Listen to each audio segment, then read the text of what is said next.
Hello everybody, welcome to Megha Discourse and you know कि we have discussed PYQ previous year question paper of CUET PG, right? So now in this video we would be discussing the reading comprehension and passage questions from the poem section from the last previous year question papers of 2024 and 2025. So let us just start our video and I will also share most important tips and tricks that you can apply and how to exactly solve these kinds of questions. One of the few things that I want to say is that from today onwards you need to practice 4 or 5, and if not 4 or 5 because your exam is approaching near, so at least 2 or 3 comprehensions, 1 or 2 on the poem and वैसे general में, ठीक है. So please practise करो daily. So let us start from our PYQ number 1, right. So I guess कि हमें एक बड़े comprehensions को डिस्कस करने से पहले we should start with the poem once, है ना. So let us start with the PYQ of this PYQ number 3, right. So here we are. So this is your previous year question, right? So I have seen a lot of videos on YouTube that does not directly solve the reading comprehension and poem passages for the CUET PG students. So here I am with this video. Whenever you read a passage, एक reading comprehension है, एक poem का passage है, so whenever you read and try to solve these question, these thing that you have to do is that अपने mind को पहले you have to keep your mind calm, right. And secondly neutral होकर हमें passage को पढ़ना है, ठीक है. We have to just believe the writer, जो उस पैसेज का है, दैट ऑथर, राइट. हमें खुद से कुछ भी ऐड नहीं करना है. We do not have to be biased, okay. ये बहुत इंपॉर्टेंट बात है जो मैंने आपको बताई है. इसको अप्लाई कर लोगे तो ज़िंदगी में कोई रीडिंग कॉम्प्रीहेंशन के अंदर आपको दिक्कत नहीं आएगी, ठीक है, अनटिल एंड अनलेस वो वोकैब से रिलेटेड हो, ठीक है. एंड बाकी प्रैक्टिस तो देखो चाहिए ही होती है इसके अंदर. I shall return to this Bengal by Jivananda Das. Now he is a Bengali poet and novelist. Okay, so इतना हमें नहीं देखना है. अब हम इनकी सीधे डायरेक्ट पोएम पे आते हैं क्योंकि क्वेश्चन इसी में से ही है. I shall return to this Bengal to the Dhansiri's bank, perhaps not as a man but myna or a fishing kite. So but the approach that I follow is that मैं हमेशा I first always read the poem and then I go to the questions. But there are a few students who first read the questions like this and then they come to the poem, right. So you can follow any approach but I will make you understand both the approaches, ठीक है. तो पहले इस वाली से करते हैं. So I shall return to this Bengal to the Dhansiri's bank, that मैं इस बंगाल में I will return to this Bengal, right. So it is the context. क्या है यहाँ पे context है यहाँ पे कि एक पार्टीशन जो है, पार्टीशन के टाइम पे when the West Bengal and East Bengal जो था सेपरेट हो गए थे, ठीक है. और हमारा जो ईस्ट बंगाल था वो हमारा बांग्लादेश बन गया था. तो यहाँ पे जो जीवनानंद दास हैं, he is a Bengal poet, he is being nostalgic, ठीक है. वो याद कर रहे हैं अपने उन दिनों को. That I want to return to this Bengal, to this Dhansiri's bank. Dhansiri एक रिवर का नाम है, उसके बैंक पे, उसके शोर पे. I want to return, perhaps not as a man, I will not return here as a human. Why? Because we can not go cross border, क्योंकि एक लिमिट्स होती हैं, है ना. सो बट माइन और फिशिंग काइट की तरह, like these are the names of the birds, but I can return like the birds, right. So और डॉन क्रो, या फिर एक सुबह का जो मॉर्निंग में जो क्रो होता है, it is a kind of a bird, तो उसकी तरह I can come floating on the mist bosom to alight. और what I can do, I can come in float करके. I can also come like fishing kite, myna, crow. कैसे? Float करके on the mist bosom. Mist मतलब fog की bosom पे, और we can से chest पे और हर्ट पे, ठीक है. It is a metaphorical. To alight in the shade of this jackfruit tree, और इस जैकफ्रूट ट्री, ये जो ट्री है, इसकी शेड में रुकूंगी, रुक के. In this autumn harvest land पे, ठीक है. और मे बी अ डक, और may be it might be possible कि मैं एक डक की तरह आऊँ. A young girl's bells on my red feet, right. And जैसे एंकलेट होती है ना, पायल जिसको हम कहते हैं. So like an anklet I will be there on the feet of a girl, drifting on kalmi scented waters all the day. And kalmi scented ये एक वाटर प्लांट है, एक्वेटिक प्लांट है ये एक, ठीक है, कैल्मी. सो उनकी जो खुशबू है, स्मेल है, सो उस वाटर पे, बिकॉज वो कैलमी के सेंट का जो वाटर है, ठीक है, उस पे ड्रिफ्ट करके भी I can come for love of Bengal's river fields crops, I can come for all of these things, I will come this way to this sad green shore of Bengal. अब यहाँ पे देखिए what he is saying, sad green shore of Bengal, that ये जो शोर है that is very sad, drenched by the Jalangi's wave. ठीक है, जलंगी ये भी एक रिवर का नाम है. ठीक है, perhaps you will see a glass fly, it is a kind of fly, ride in the evening breeze. It might be possible कि आपको एक दिन ये fly दिखे शाम के समय, or hear a barn owl, you can hear the sounds of some owl call from the silk cotton tree पे अगर वो बैठा है, it is sitting there on the tree and you will hear that sound of that owl. A little child toasts rice grains on the courtyard grass, or a boy on the Rupsa's turgid stream steer a dingy with torn white sail. या फिर what could happen where you can see me by looking at a child who is just tossing the rice grains, right? या फिर एक boy who is steering a dingy boat, or we can say एक ship. ठीक है, जैसे एक तरह का वो होता है ना, एक फ्लैग होता है एक बोट पे, सो उसको सेल कर रहा है. सो वहाँ पे भी you can look at me, you might find me there. White egrets swimming through the red clouds to their home in the dark, so you can find me anywhere. You will find me among their crowd, so you can find me among these crowds, right? So basically this is the poem, and now let us just go to the questions and try to attempt them. Okay, identify the figure of speech in floating on the mist bosom to alight. ठीक है, so alliteration क्या होता है? alliteration में there is a repetition of syllable, है ना. For instance I say sea shore, so यहाँ पे there is a repetition of SNS, तो ये alliteration हो गया, right? simile में we use is and like, है ना. ऑक्सीमोरोन में क्या होता है? ऑक्सीमोरोन में we have a contrasting words. ठीक है, कंट्रास्टिंग वर्ड्स होते हैं साथ में, उसको ऑक्सीमोरोन बोलते हैं. For instance we say dry ice. And personification में क्या होता है? When we give the human qualities, जब हम दे देते हैं ऑब्जेक्ट्स जो definitely and they are not human, है ना. सो यहाँ पे क्या है? Floating on the mist bosom. So mist क्या है? It is a kind of fog होगी. सो फोग की कोई चेस्ट तो होती नहीं है. There is no chest of fog, no heart of fog. So this is a kind of personification. So this would be the answer, right? So let us just see the second question here. So in the second question we have, which of the following is not true about the above poem? So please question का ध्यान रखेंगे, यहाँ पे पूछा है not. ठीक है, so do not ignore this. So which of the following is not true about the above poem? So just try to get the sense of the poem. Even if you do not understand any of the thing here, read the poem. First, what you have to do? You just have to read the poem. Get the basic idea. कुछ तो समझ आएगा ना, कोई तो शब्द समझ आएगा आपको.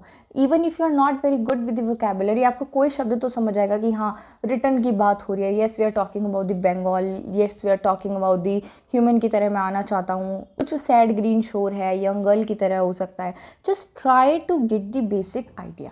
ठीक है, it celebrates the flora and fauna of Bengal. So yes we can see कहीं बहुत ज़्यादा यहाँ पे फ्लोरा एंड फोना की बात हो रही है, मतलब दी बर्ड्स, दी प्लांट्स, है ना, द ट्रीज. सो यहाँ पे we are talking about the flora and fauna a lot.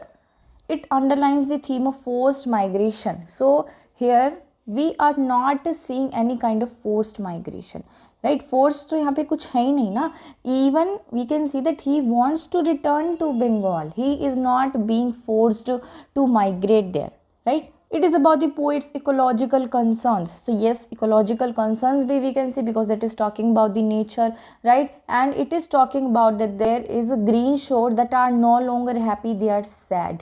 ठीक है, it represents the poet's response to the partition. So yes, if you know about the partition, so yes, as we can see that he wants to go back to his native place in Bengal. So यहाँ पे he is this kind of response to this partition, है ना.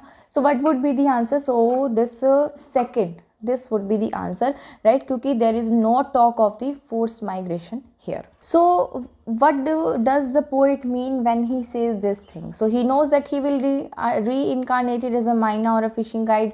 So of course he has talked about this, that he can be reincarnated by taking the form of birds. He wants to remain close to the Dhansiri's bank. So yeah, this is also thing that he wants to remain close, but this is not related to this statement in any way, है ना. Humans are bound by geopolitical borders. So yes, this is the right answer because humans cannot cross the borders. Geopolitical borders की एक तरह से limits होती है. So that is why उसको कैसे आना होगा, उसको इन तरीक़ों से आना होगा बजाय कि as a human form में. He possesses a special fondness for flora and fauna, so that is not related to this at all. What does the poet refer to the shore of Bengal as sand? So it has become green and mossy. So why पूछा है यहाँ पे कि यहाँ पे जो shore है वो sad क्यों है, तो if that is green and mossy, so वो sad क्यों होगा? Many of Bengal's inhabitants have left the place, so this is the answer because of the partition, most of the Bengal's native people have left this place. वो उसको छोड़ के चले गए, इसलिए वो बहुत ज़्यादा sad है. ठीक है. It is drenched by the waves of Jalangi, so ये भी आंसर नहीं होगा, right? And the ecology of Bengal is deteriorating, right? So yes ये भी चीज़ है, बट यहाँ पे पोएम में जो फोकस है वो इसके ऊपर नहीं है ज़्यादा से. ठीक है. The focus is on the partition and it's trauma. ठीक है. So this would be the answer, right? So this is how you exactly solve the poem. So whenever you try to solve the poems, so you have to remember these things कि कैसे poem को solve किया जाता है. जब भी poem को solve करोगे, what you have to do, you have to look at the I would say punctuations very carefully, कहाँ कहाँ पे कोमा आ रहा है. ठीक है. कहाँ कहाँ पे क्या पंचुएशंस आ रही हैं, कहाँ पे फुल स्टॉप आ रहा है, आइडिया कैसे फ्लो कर रहा है, कहाँ पे कॉलन आ रहा है. So first read the poem, right. Second what you have to do, what देखो पोएम का. व्हाट का मतलब जो बेसिक आइडिया होता है. ठीक है. बेसिक आइडिया क्या है पोएम का. थर्ड चीज़ what you have to look at, you have to just go through the questions. Then speed reading करो, बेसिक आइडिया देखो, क्वेश्चंस देखो. फिर फोर्थ में what you have to do, questions को देखोगे, देयर यू विल से कि कुछ certain keywords हैं वो पूछे जा रहे हैं. ठीक है. फॉर इंस्टेंस अगर मैं इसके साथ पूछूं तो यहाँ पे बात हो रही है ये वाली कि फ्लोटिंग ऑफ ये पूछा हुआ है ना, तो मैं इस लाइन पे जाऊँगी यहाँ पे कि ये लाइन कहाँ पे बोल रखी है. So this is how we exactly solve and then I will try to look at the answer. ठीक है. चलो, now we will do the fourth PYQ. It is also of the poem. It is the simple things in life that keep us from going crazy. Because what does the poet here means that life की जो बहुत सी simple and साधारण चीज़ें होती हैं, the simplest things in the life, these are the things that keeps us from getting crazy, right? वो हमें जिंदा दिल रखती हैं, जो छोटी छोटी चीज़ें होती हैं. They contribute more to our general happiness and health than acts of passion and high excitement. So whatever we do in our life, like बहुत ही एक adventurous हम कुछ कर रहे हैं. ठीक है. और कोई भी पैशनेट होके हम कोई चीज़ कर रहे हैं, तो इवन इनसे भी ज़्यादा important क्या है, those simple things. ठीक है. Like that pigeon in the skylight in the Delhi where I was incarcerated for 2 or 3 days. So he is saying that he is just being nostalgic. And he is telling कि when I was in the nursing room in Delhi, I was incarcerated, that means locked up, or we can say confined था, वो उस जगह पे बंद था for 2-3 days एक hospital में, एक नर्सिंग होम में. I was feeling down, but even worse than the illness, right? I was even worse than the illness that had brought me there were these series of tests the doctors insisted. What it means कि of course I was very much feeling down, but this sickness, और जिस वजह से मैं hospital में था, the illness जो थी उससे भी ज़्यादा बुरा क्या था, इवन वर्स, है ना. You can see even worse than the illness that had brought me here were, क्या उससे बुरा क्या था, the series of test the doctors insisted, जो टेस्ट डॉक्टर्स ने मुझे बताए थे, those were more traumatic. I had to go through ECGs, ultrasounds, endoscopies, x-rays, blood tests, probes into any orifice, and they could find, and at the end of it all, a fat bill designed to give me a heart attack. And सबसे ज़्यादा बुरी चीज़ क्या थी, एक जो bill उन्होंने बाद में मुझे थमा दिया मेरे हॉस्पिटल एक्सपेंडिचर्स का. ठीक है. मेरे मेडिकल एक्सपेंडिचर्स का. द ओनली थिंग, अब what is saying, the only thing, बहुत ही एक्सट्रीम बता रहे हैं वो बात एक. ठीक है. सो प्लीज़ इसको ध्यान रखो, क्योंकि mostly in the reading comprehension extreme questions पूछे जाते हैं, एंड यहाँ पे ऑथर जो है खुद he is telling the extreme thing that makes him happy. So the only thing that prevented me from running into a street and shouting for help was that pigeon in the skylight. And only this thing that has prevented me from going mad and going into the streets and I'm screaming. कौन था वो? It is the pigeon. It sheltered there at various times during the day, and it gentle cooing जो थी उसकी soothed my nerves, right? As that pigeon was there, he was just very silent and he was day and night वो वहाँ पे था. उसकी जो आवाज़ थी, उसकी जो sound थी, cooing थी, it was very calm and it was giving me relief. Okay, I owe my sanity to that pigeon. And जो भी मेरे पास सैनिटी है, जो मैं आज बिल्कुल सही हूँ, ठीक है, I have not gone mad, I can still think, ठीक है, I can, my mind is working very fine. So I owe this thing, ये सब किसकी वजह से है? It is because of that pigeon. And as I write this I am reminded of other consolations. And कुछ और चीज़ें भी थी जिसने मुझे हील किया था, ठीक है, and those are, wait a minute, and some of the other things that have healed me is the winter sun on old bones and the laughter of a child and a small bird's nest. But these are the secondary things, please remember this thing. यहाँ पे only thing यहाँ पे उसने क्या कही है, pigeon है और ये भी है, but these are the secondary ones. Now let us solve the questions. Which term implies the best to the given passage? So passage के लिए हम क्या word यहाँ पे use कर सकते हैं? So it can be reflective, है ना, because it is a kind of reflection है. एक तरह से रिफ्लेक्शन का मतलब होता है that here the poet is thinking about something, he is just remembering some old incident को वो याद कर रहा है, वो उस पर रिफ्लेक्ट कर रहा है, ही इज़ सोच रहा है वो उसके बारे में, है ना. सो इसको बोलते हैं रिफ्लेक्टिव है ये पैसेज एक तरीके से. Argumentative means that he is trying to make some arguments, तो ऐसा नहीं है यहाँ पे. डिस्क्रिप्टिव में अंदर, descriptive means that he is trying to describe something, तो वो भी नहीं हो रहा है. डिस्क्रिप्शन से ज़्यादा यहाँ पे रिफ्लेक्शन शो हो रही है. He is a kind of thinking about something which has happened already, और ये कोई नेरेटिव भी नहीं है ना. सो that is the thing, and ये आंसर हो जाएगा. What was worse than the illness? से भी बुरा क्या था? Being in Delhi nursing home? No. The fact that the doctor insisted on tests? No. Having a heart attack? No.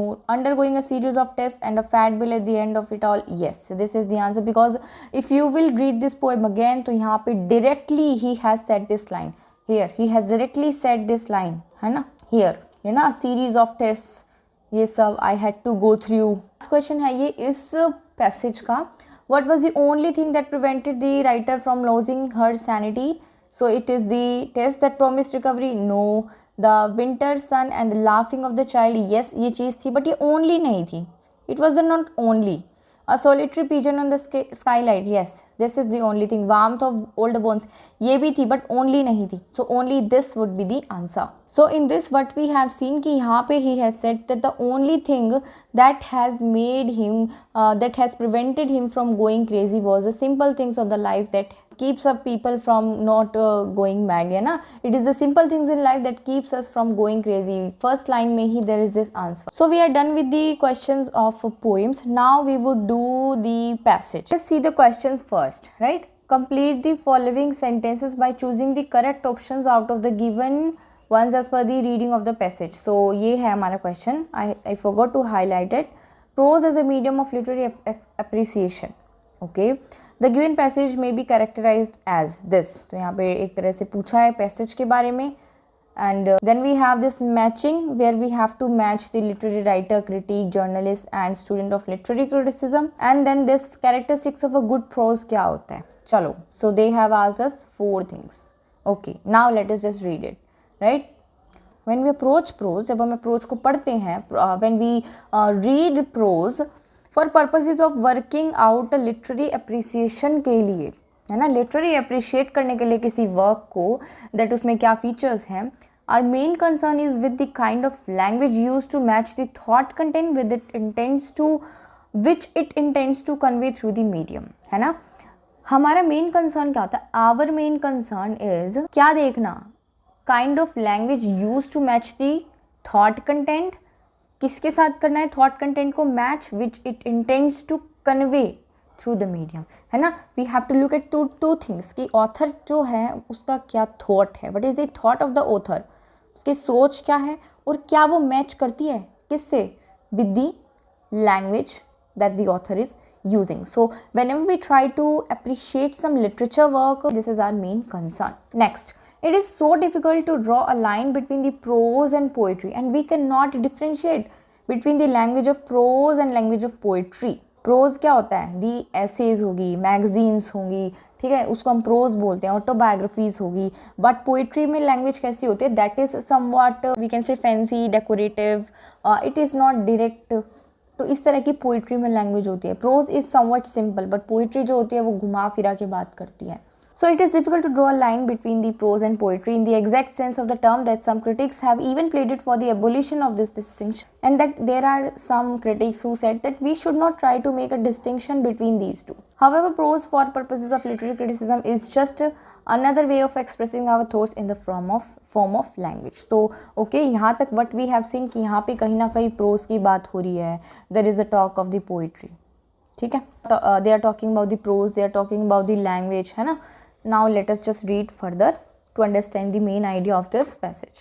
When we view it as a question of literary appreciation, our main attention is to first, क्या होती है हमारी पहली चीज़, whenever we try to appreciate some book, some literature, कोई poem है, कोई drama है, कोई prose है, हमारी फर्स्ट चीज़ मेन अटेंशन में क्या होती है, is to the thought content. सबसे ज़रूरी चीज़ यहाँ पे क्या है, it is the thought content which may differ in its nature. The nature of the thought content will determine first the register of the language. So क्योंकि जो thought होता है that will determine कि register कैसा होगा. What is register का मतलब होता है the kind of language जो specific होती है उस topic के लिए, that is known as register. ठीक है, so ये होती है. A technical idea would require a technical register. So if your idea is technical, मान लो आप कोई scientific आपने कोई essay लिखा है, so of course you will use the vocabulary of science, है ना, you would not use the vocabulary of literature. So a literary piece would require an altogether different language. So the prose of a journal would be guided by the requirements of the public it is addressed to. So if you remember when we were looking at the questions, वहाँ पे कहीं ना कहीं पे we were talking about a journalist, है ना, match the following में.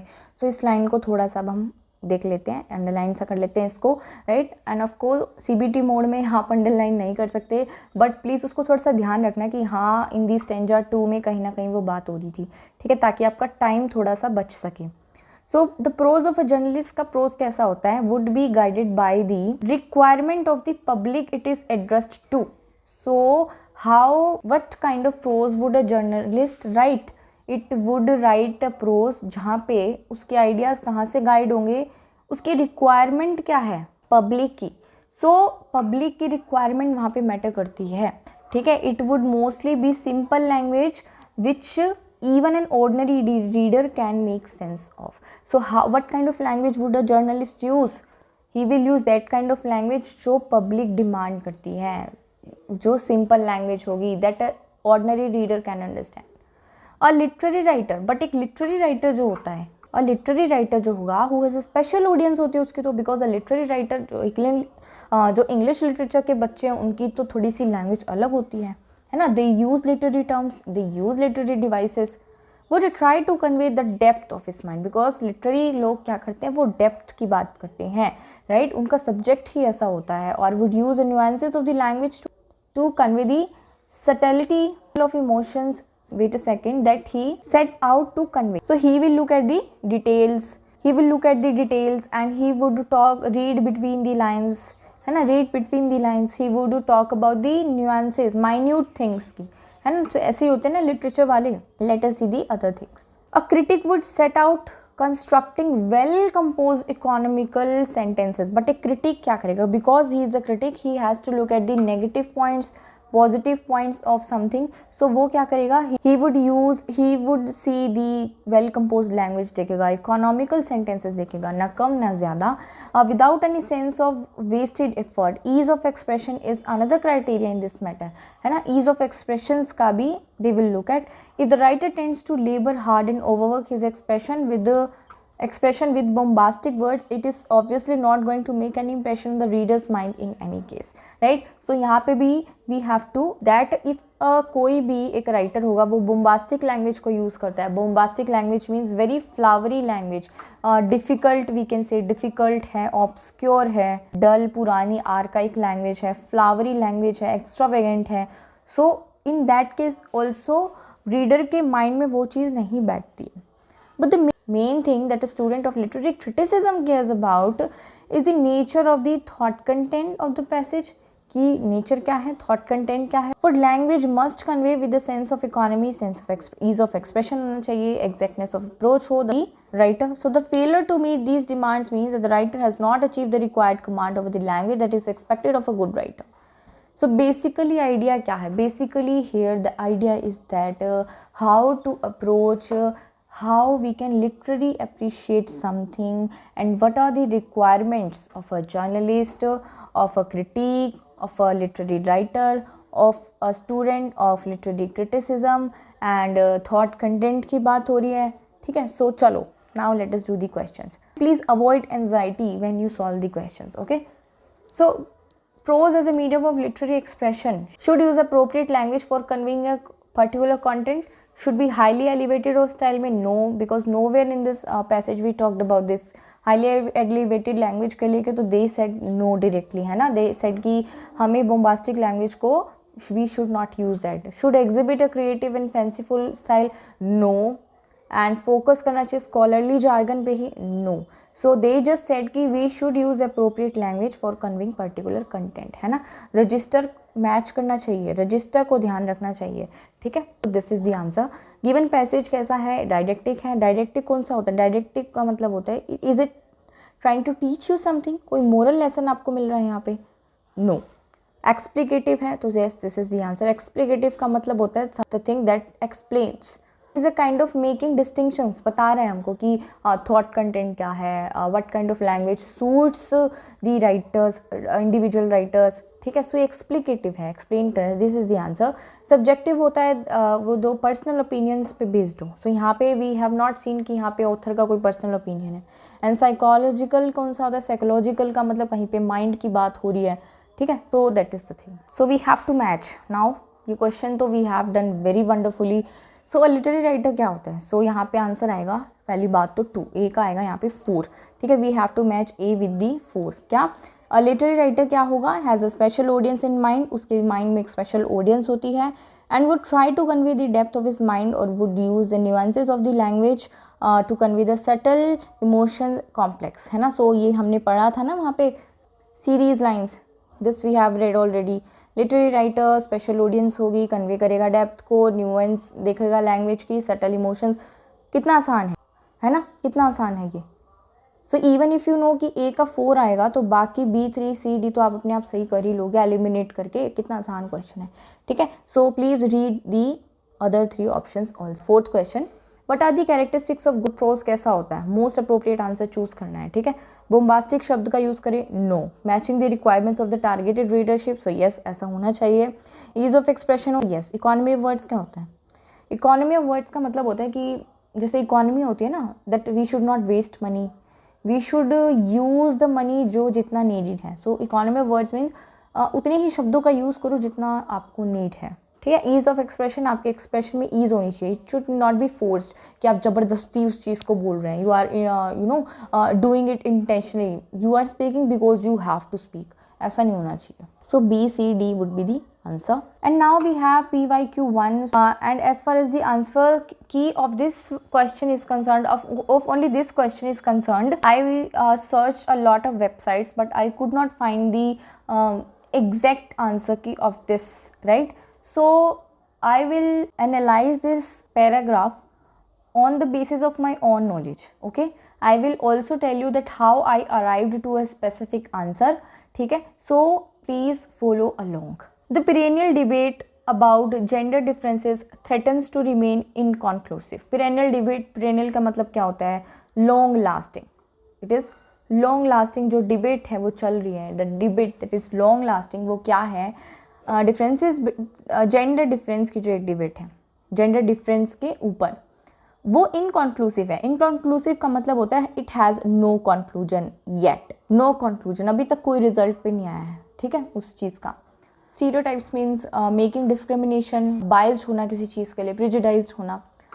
Pertaining to male superiority and female submissiveness could be traced to earlier ages where assigned roles were needed as a survival measures. But can we today see a swing away from these stereotypes, or have they established a strange hold on our perceptions? So let me make this clear for you. So there are various stereotypes. First of all, pertaining to that male is superior and female is submissive and they are the second person, they are not superior, they are inferior.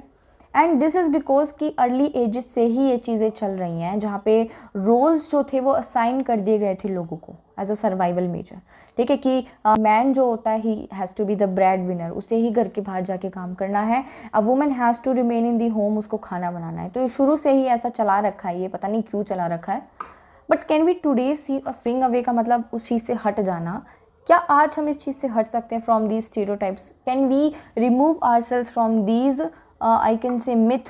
इन चीज़ों से क्या हम आज हट सकते हैं? और they have established a strange hold on our perceptions, या फिर इन चीज़ों ने, स्ट्रेंज होल्ड का मतलब होता है किसी चीज़ को कंट्रोल कर लेना, उस चीज़ का फुल कंट्रोल ले लेना, या फिर इन चीज़ों ने हमारे परसेप्शंस को, हमारी जो थिंकिंग है and the way we perceive the world, उसको बिल्कुल ही ऐसे पकड़ के रखा है कि हम बदलने की कोशिश ही नहीं करना चाहते। And we are not even trying to change our thinking. So in this gendered word मतलब ऐसा वर्ड जो डिवाइड हो चुका है on the basis of gender, है ना, दैट तुम ये करोगे, हम ये करेंगे, और there is a clear division. We continue to live with notions that once gender determine करता है उसकी स्किल को, उसके प्रेफरेंस को, from choice colours to career choices, that we have determined that girl child will be presented, girl Barbie doll से ही खेलेगी, and boy child will play with the Lego set, puzzles जो होते हैं जोड़ना, और वी कैन से boys को हमेशा गन के साथ ही खिलाया जाता है, बाइक्स के साथ, they never play with the Barbie doles. So why there is such distinction? So does that mean that our brains are different? So if a woman, if a girl is playing with the Barbie, if a boy is playing with the Lego set, क्या इसका मतलब ये कि इनका जो दिमाग है, जो ब्रेन है, क्या लड़कियों का ब्रेन जो है, is it only made for the doles, is it not made for the LIGO set? So this myth has been exploded by British professor. So there is a professor who is of British origin. उन्होंने इस myth को explode कर दिया, इस myth को तोड़ दिया कि ऐसा कुछ भी नहीं है भाई, there is nothing like this. He has deconstructed that myth, dismantle, उसको destroy कर दिया है। Cognitive neuroimagining का वो प्रोफेसर है। हर रिसर्च अटेम्प्ट्स to establish करती है एक फैक्ट को, क्या कि किस तरह से these stereotypes जो हैं वो हमारे आइडियाज़ को मोल्ड करते हैं। They try to change it. She examine करती है किस तरह से साइंस जो है हैज़ बीन मिस इंटरप्रेटेड, कि जो साइंस को भी आप मिस इंटरप्रेट करते हो, मिस यूज़ करते हो to ask the wrong questions, that you are asking the wrong questions. एक माइंड जो होता है वो कैसे अलग हो सकता है फॉर अ वुमेन और for a man? It is never different. आपको इस status quo we should challenge this, जो स्टेटस को है, जो ये चीज़ बना रखी है, एक स्टैटिक जो एक थॉट हमने क्रिएट, नेरेटिव बना रखा है। She urges us to move beyond the binary view of people's brains and instead to see these as highly individualized, profoundly adaptable and full of unbounded potential.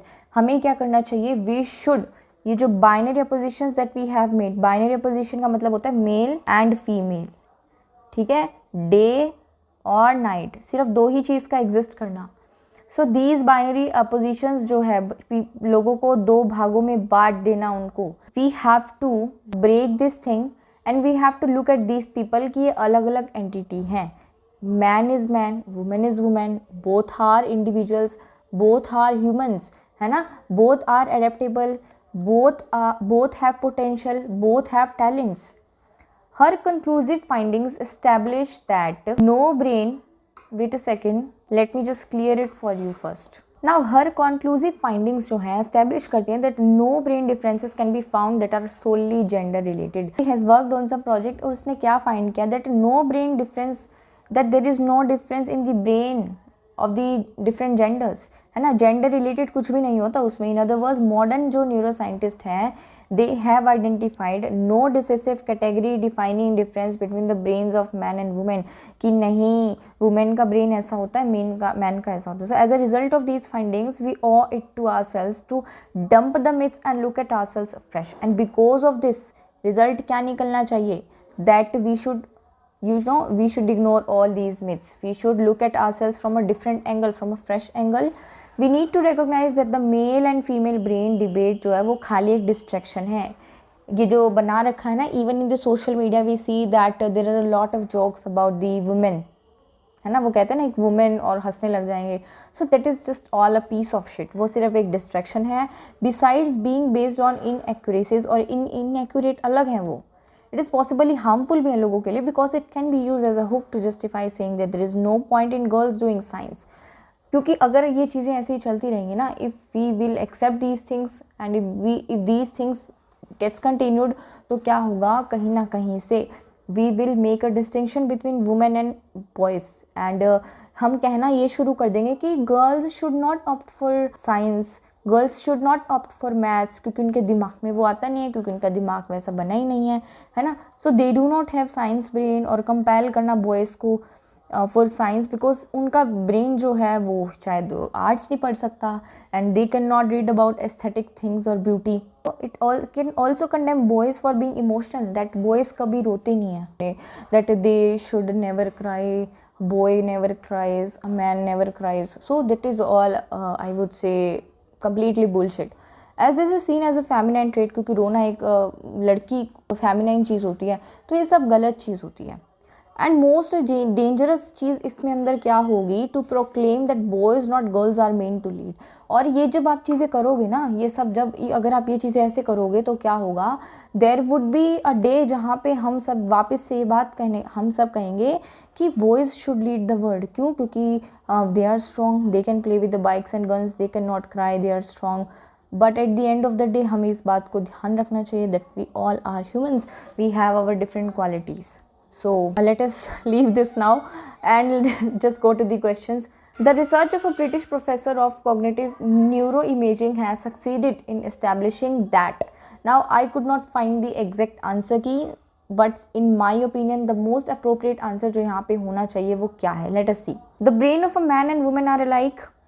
So yes, उनकी जो findings थी उसमें कहीं ना कहीं उन्होंने ये चीज़ को establish किया था, है ना। Science needs to challenge the status quo. So of course ये चीज़ वो कहती हैं, बट उनकी ये चीज़ भी उन्होंने actually if you look at this sentence that she examines how science has been और misused to ask the wrong questions instead of challenges the status quo. तो वहाँ पे ये इसकी भी बात करती हैं that they should question these things. Society must break away from attempts at stereotype करना जेंडर इश्यूज को। So this she has not said, that is a very general idea जो आपको पैसेज में यहाँ वहाँ मिल सकता है, but not when it comes to this professor, है ना। The potential of a human brain is not directly linked to gender. So yes this is also thing, but British professor से रिलेटेड नहीं है। सो आई थिंक मुझे लगता है A and B should be the answer. The writer of this passage wants to emphasize the need to use करना new insights provided by scientific research for a better understanding of human abilities. So yes, this would be the answer A only, right? Because she said कि we should afresh, मैंने आपको बताया ना, here she said that as a result of these findings we owe it to ourselves to dump the myth, इनको हटाओ and look at ourselves afresh, है ना, नए तरीके से we should look at new insights के साथ. By referring to word gendered, the writer wants to convey that gendered, what do we mean by gendered शब्द जब आता है, that this word is gendered, ठीक है, ये word जो है this is gendered now. So writer means that the debate जो है, the debate on gender differences will never be resolved. कहीं कहीं साइड्स पे ये आंसर दे रखा है. Okay, let us see the other options. Gender differences can be detected right from the childhood. So yes, they can be detected right from the childhood. Even ये बात जो है पैसेज के ओपनिंग में ही you can see, but I don't think so उसकी वजह से यहाँ पे जेंडर्ड बोला जा रहा है, ठीक है, तो ये मेरे को नहीं लगता आना चाहिए. Society continues to be fixated on gender stereotype. So yes this can be the answer. ये मुझे सबसे अप्रोप्रिएट लगता है क्योंकि सोसाइटी इज बीइंग जेंडर्ड, है ना. If you look at the this here, for instance, just look at this line. In this gendered world we continue to live with notions that one's gender determine one's skill and preference. ठीक है, तो यहाँ पे इन gendered world में हम देखते हैं कि continue to live with notion, ना, हम आज भी उस चीज़ पे कंटिन्यू कर रहे हैं, फिक्सेटेड हैं. Society continues to be fixated on gender stereotypes. तो मुझे ये अप्रोप्रिएट लगता है. One's gender is bound to determine one's ability. तो यहाँ पे भी जेंडर का कुछ नहीं आता. और ये जो डिबेट है वो नेवर रिजोल्व है. तो नेवर की तो ये तो बहुत ही एक this is very extreme. So in passages you should avoid extreme things, right. So B would be the answer. The synonym for stranglehold is, so here the answer would be overwhelming control. On some of the websites this is also the answer, but containment जो होता है that is a slight less control. ये जो होता है थोड़ा सा कम control होता है. overwhelming control is a ज़्यादा इंटेंसिटी का होता है ये, ठीक है. तो यहाँ पे strange hold जो है ये ज़्यादा इंटेंसिटी को दिखाता है, तो ये आंसर हो सकता है, ठीक है. So yes, we are done with these four passages, and this video was on demand of a few students, those who have the exam of CUET PG within. So if you have liked this video, then please subscribe our channel, and you might be preparing for UGC NET English in the future also. So please subscribe our channel, and we are giving free classes for June 2026 UGC NET English, and we have also classes on SET English and GATE English. So please stay connected. Thank you and all the best.